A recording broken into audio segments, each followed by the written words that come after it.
Avant de partir au CES, j'ai voulu trouver la solution à une problématique que tous les créateurs de contenu rencontrent. Comment est-ce que j'envoie automatiquement une vidéo qui vient de se terminer, de mon Final Cut, mon Adobe Premiere, mon DaVinci, ce que vous voulez, sur YouTube de manière automatique. Parce que le problème qu'on a quand on est à un événement comme le CES, l'IFA ou ce que vous voulez, c'est que on attend bêtement devant notre machine que la vidéo qu'on vient de monter soit terminée pour ensuite pouvoir la prendre et l'envoyer dans YouTube Studio. C'est juste profondément chiant, c'est une perte de temps, sauf si vous avez un article à écrire, puisque c'est le moment que moi je choisis pour écrire mon article après avoir monté la vidéo. En dehors de cette situation très rare parmi les youtubeurs aujourd'hui, vous perdez juste du temps à attendre que votre machine fasse l'export de la vidéo pour juste faire un glisser-déplacer vers YouTube. Il y a quand même moyen, normalement, en 2026, de pouvoir automatiser ce truc. Donc, quand la vidéo elle soit exportée, pouf, elle part automatiquement sur YouTube Studio. Eh bien, c'est exactement ce que j'ai développé avec des grosses guillemets dans le YouTube Auto Upload for Mac. Alors, le nom est un peu pompeux et c'est volontairement fait exprès parce que c'est fun déjà, parce que je pouvais le faire,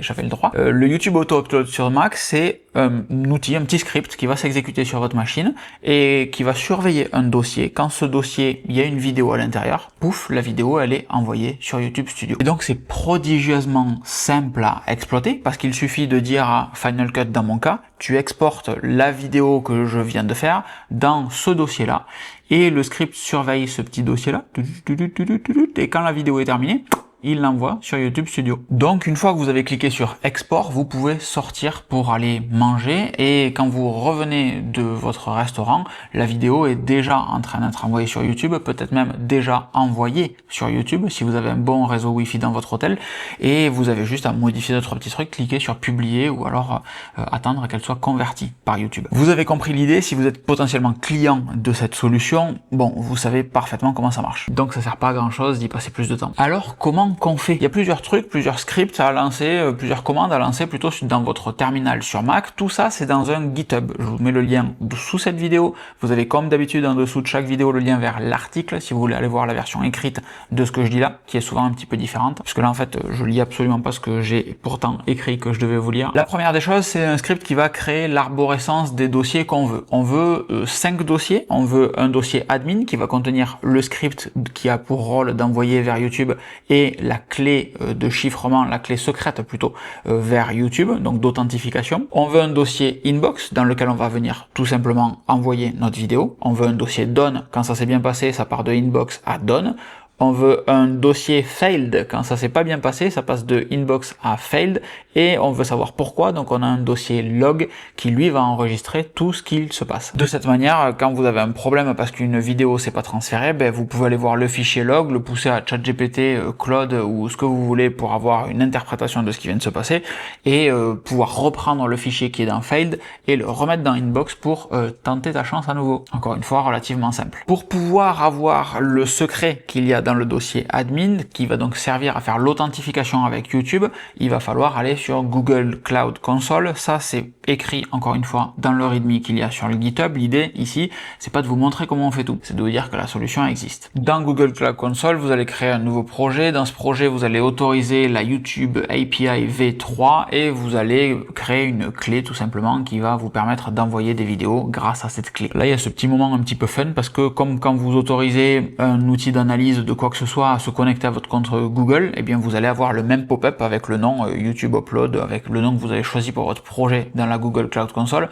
mais c'est votre projet. Vous pouvez très bien l'appeler Taratata si vous avez envie, ça ne changera rien. Vous téléchargez votre clé, pouf, elle est dans le dossier qui va bien et c'est bien. Une fois que vous avez fait ça, je vous ai copié dans le GitHub le lien pour créer l'environnement Python, parce que c'est du Python qui va gérer tout ça. Donc il vous faut du Homebrew, il vous faut du Python, c'est des trucs qui font un petit peu peur, mais en réalité c'est pas si compliqué que ça, il suffit bêtement de copier-coller ce que je vous ai mis dans le GitHub. Ensuite on va créer le script d'upload et ce script on va le rendre exécutable, donc en .sh, pareil vous avez tout dans le GitHub et ce script il fait des trucs très fun, notamment le fait de surveiller les types de fichiers qui arrivent dedans. Je connais pas les solutions Adobe ou DaVinci, mais sur Final Cut quand on fait un export avec typiquement une puce Max, donc il y a plusieurs threads qui vont lancer l'export, on va avoir dans mon cas avec une M4 Max 3 fichiers séparés séparés, temporaires, qui vont arriver dans ce dossier inbox. La première version de ce script, eh bien, en fait, elle envoyait bêtement le premier fichier .mov qui arrivait dedans, sauf que c'est un fichier temporaire. Donc YouTube, il sait absolument pas l'interpréter. Donc ce que fait le script maintenant, c'est qu'il attend que la taille du fichier n'évolue plus, et il attend plusieurs fois, 3 fois, je crois, si je dis pas de bêtises.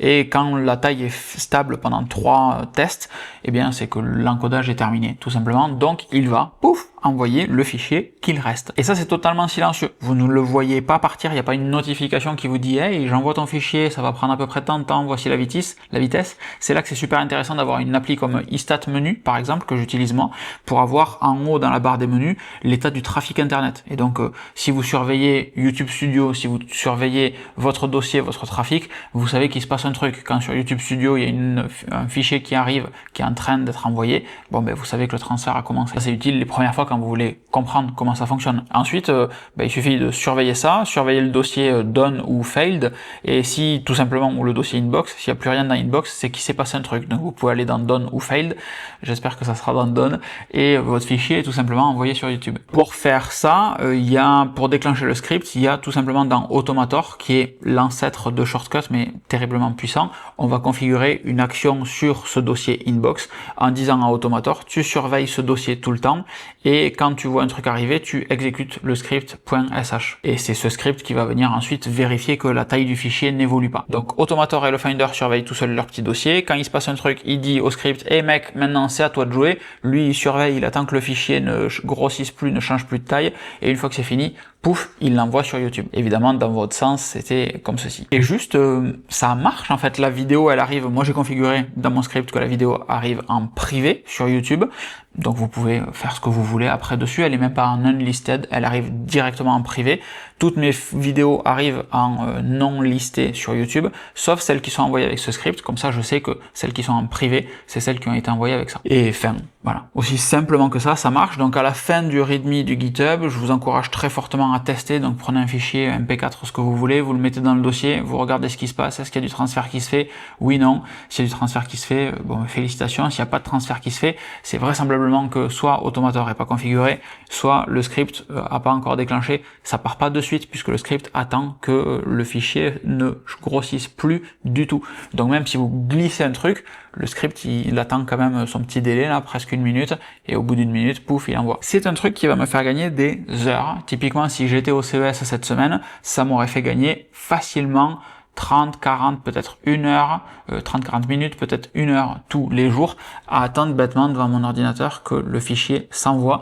Là, on clique sur export, on peut aller bouffer, ça fait une différence de fou. Donc c'est un truc qui a pris 1h30 à être codé, configuré, testé, machin, et procéduré dans le GitHub, mais c'est 1h30 largement investi, puisqu'encore une fois, en 2 soirées, en 2 événements, c'est réglé. Si c'est le genre de truc que vous trouvez cool, vous pouvez partager ça autour de vous. Voilà, j'aimerais vous dire, revenez sur le Patreon, sur le Discord, etc. Mais en vrai, on parle pas de dev tant que ça, mais c'est les coulisses d'un créateur de contenu, donc si ça peut vous intéresser, viendez. Dans tous les cas, de manière gratuite, vous pouvez vous abonner à la newsletter, locan.fr/newsletter, je vous encourage très fortement à le faire, et vous recevrez soit les notifications des nouveaux articles quand il y a un nouvel article le soir du nouvel article, soit ma newsletter du dimanche, soit les deux. C'est vous qui choisissez au moment de l'inscription qu'est-ce que vous voulez recevoir. Et ça, c'est plutôt pas mal en vrai, et c'est le meilleur endroit pour être au courant des nouveautés qui pourraient arriver dans les prochaines semaines/mois. Et il y en a beaucoup. Je vous fais juste des gros bisous, passez une excellente fin de journée, et je vous dis à très vite. Voilà, c'était une vidéo rapide ça. Ciao ciao.